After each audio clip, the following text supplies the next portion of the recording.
اذا صلیتم علی المیت فاخلصوا له الدعاء اللهم صل على محمد وعلى آل محمد كما صليت على إبراهيم وعلى آل إبراهيم إنك حميد مجيد اللهم بارك على محمد وعلى آل محمد كما باركت على إبراهيم وعلى آل إبراهيم إنك حميد مجيد.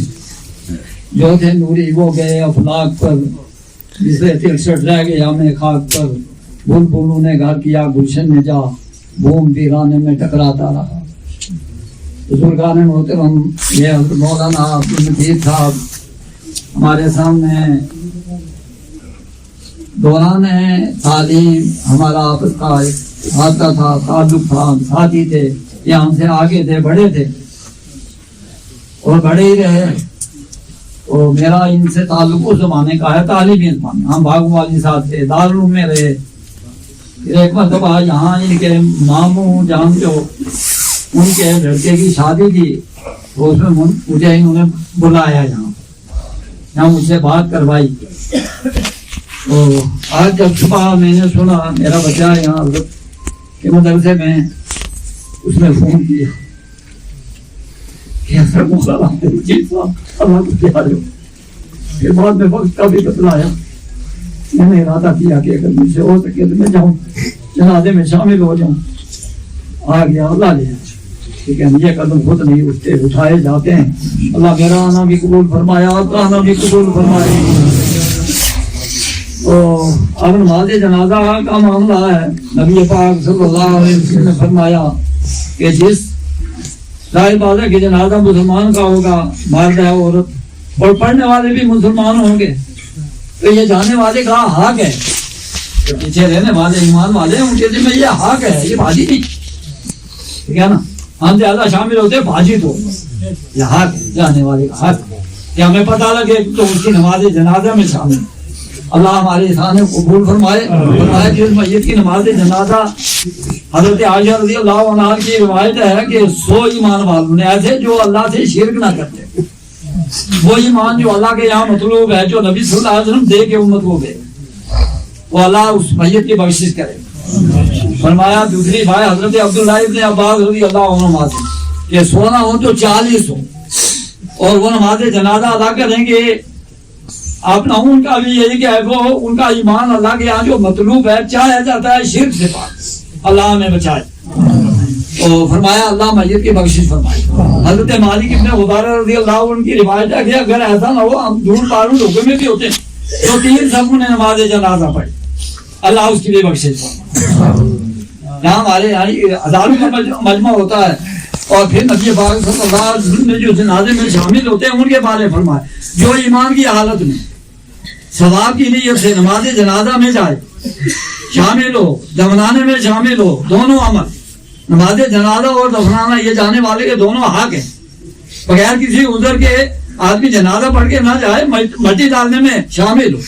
تو فرمایا جس نے یہ دونوں کام کیے اللہ اس کو 2 قیرات اجر اور ثواب عطا فرمائیں گے. جانے والے کا بھی فائدہ، ہمارا بھی فائدہ. صحابہ نے پوچھا قیرات یہ یہاں کا دنیا کا فرمایا نہیں یا آخرت کا؟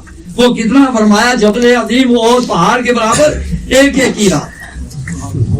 ہمارے یہاں اتنا مجمع ہوتا ہے. میں ایک بات یہ مجمع کو دیکھ کر کے مجھے دل میں آتی ہے کہ اللہ جس طرح ہمارے جسموں کو جوڑا ہے ہمارے دلوں کو بھی جوڑا. حضرت ابو ہریرہ رضی اللہ تعالیٰ عنہ درس دینے کے لیے آئے، صحابہ تابعین کے سامنے حدیث سنانے کے لیے. تو آ کر کے پہلے فرمایا کہ دیکھو مجلس میں جو قاطر ہیں وہ مجلس سے اٹھ جائے. جو قاطر ہیں جس کا کسی کے ساتھ بول چال بند ہے، روزہ ریسا ہے، روٹھا ہوا ہے، بات ہی چھوڑی ہوئی ہے، جو مجلس میں ایسا آدمی ہو وہ اٹھ جائے. تو ایک نوجوان کہتے ہیں کہ میں اٹھا کہ 2 سال سے میرا پھوپھی کے ساتھ تعلق نہیں، وہ ناراض تھی، میں ان سے ناراض تھا، بات چیت کا تعلق تھی. تو میں اٹھ گیا، مجھے آپ کی غلطی نظر آ گئی، آپ کا عیب نظر آ گیا. میں پھوپھی کے پاس گیا، سلام کیا. پھوپھی نے کہا بیٹا آج کیسے آ گئی؟ تم تو مجھے چھوڑ گئے. آگے میں اس طریقے سے آیا معافی مانگنے کے لیے آیا، مجھے معاف کرنا، آج تک میں آپ سے جدا رہا. اور بات اچھا بیٹا تم آ گئے ہو، میں نے معاف کیا، لیکن آنا کیسے ہوا؟ کہ حضرت ابو ہریرہ رضی اللہ تعالیٰ نے یہ بات فرمائی، میں اس لیے آ گیا. چونکہ مجھے احساس ہو گیا کہ میرے اندر یہ غلطی ہے، میں مجلس میں کیوں بیٹھا؟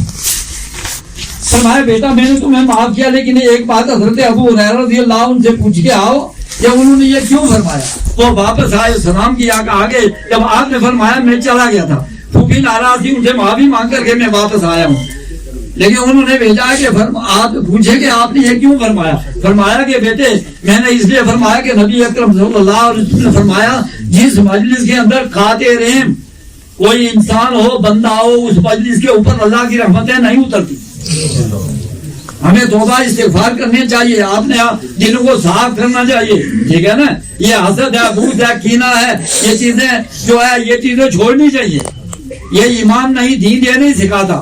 نبی پاک حضرت عبداللہ ابن عمر رضی اللہ تعالیٰ عنہ فرماتے ہیں کہ ایک دفعہ نبی صلی اللہ علیہ وسلم کی مجلس کے اندر ہم بیٹھے ہوئے تھے، آپ نے فرمایا کہ دیکھو ابھی ایک شخص آئے گا تو وہ جنتی ہے۔ ہم نے دیکھا ایک انصاری صحابی ہے، نوجوان ہے، وضو کر کے آیا ہے، اپنے پانی کے قطرے ٹپک رہے ہیں، وہ آیا بیٹھ گیا۔ دوسرے دن آپ نے فرمایا کہ دیکھو ابھی ایک جنتی آدمی آئے گا، دوسرے دن میں نے دیکھا پھر وہی آئے، تیسرے دن آپ نے فرمایا تو پھر وہی آئے۔ تو میرے دل میں یہ شوق ہوا کہ میں ان سے بتاؤں آخر ان کا عمل ہے کیا ہے، کہ جس کی وجہ سے 3 دن سے نبی صلی اللہ علیہ وسلم فرما رہے ہیں کہ ایک جنتی آدمی اور یہی آ رہے ہیں۔ میں ان کے پیچھے لگ گیا اور کہا کہ اصل ایسا ہے، باپ نے مجھ سے کوئی غلطی ہوئی، باپ نے مجھے جو ہے وہ اپنا سختی کی، میرے ساتھ سخت کلامی کی، مجھے ڈانٹا، تو میں نے قسم کھا لی کہ میں 3 دن گھر نہیں جاؤں۔ 3 دن کا، 10 دن کا نہیں، 3 دن سے زیادہ روزہ مریضہ رکھنا حرام ہے۔ اگر وہ زیادہ بتاتے تو وہ جگہ ہی نہ دیتے، فرمایا ٹھیک ہے گھر چلو میرے ساتھ۔ وہ چلے گئے، ان کے ساتھ کچھ حالات کیفیات کو دیکھا، دن کو رات کو، سونا جاگنا، اٹھنا بیٹھنا۔ فرمایا آپ نے ان کا کوئی مجھے عبادت کوئی زیادہ عام لوگوں سے نظر نہیں آئی، وہ عشاء کی نماز پڑھ کے سو جاتے تھے، صبح اٹھ کر کے نماز پڑھتے تھے، البتہ بات چیت کم کرتے تھے اور کوئی کام کی بات کرتے تھے، زیادہ نہیں اٹھاتے۔ تو 3 دن کے بعد میں مجھے کوئی چیز ان کی جچی نہیں کہ کوئی زیادہ ہو عام لوگوں سے۔ تو میں جب جانے لگا کہا کہ اصل میں بہانہ کر کے آیا تھا آپ کے پاس، میری باپ سے کوئی لڑائی جھگڑا نہیں، لیکن یہ بات میں نے دیکھی نبی صلی اللہ علیہ وسلم میں آیا کہ آپ کا عمل کیا ہے۔ تو انہوں نے کہا کہ ٹھیک ہے آپ نے جو دیکھا نہ تھا دیکھ لیا، میرے اندر یہی چیز ہے۔ جب وہ جانے لگے تو فرمایا کہ ہاں ایک بات اللہ نے مجھے عطا فرمائی ہے، یہ ہے یہ دیکھنے کے نہیں کیا، ایک میرے اندر حسد نہیں، اللہ نے کسی کو کچھ دیا ہے تو اللہ نے دیا ہے، مجھے اس کا سہارا نہیں ہے، حسد نہیں ہے۔ دوسرے میرے دل کے اندر کسی کی طرف سے کینہ نہیں۔ فرمایا ہاں یہی باتیں نبی صلی اللہ علیہ وسلم نے حضرت انس ابن مالک رضی اللہ عنہ جو 10 سال رہا خادم رسول صلی اللہ علیہ وسلم نے فرمایا بیٹے اگر تم سے ہو سکے تو ایسا کرنا کہ تمہاری صبح اور تمہاری شام، تمہارا دن اور تمہاری رات ایسی ہو کہ تمہارے دل کے اندر کسی کی طرف سے کینہ نہ ہو، میل نہ ہو، ٹھیک ہے نا؟ اس لیے کہ یہ میری سنت ہے، اس لیے کہ یہ میری سنت ہے، ہم بھی اہل سنت و جماعت ہے نا، تو یہ سنت ہے، میری سنت ہے۔ من احب سنتی فقد احبنی، جو میری سنت سے پیار کرتا ہے وہی مجھ سے پیار کرنے والا ہے۔ تو ہم یہ آئے ہیں، اللہ تعالیٰ ہمارے سانے کو قبول فرمائے، حضرت بخشش فرمائے، مغفرت فرمائے، اللہ تعالیٰ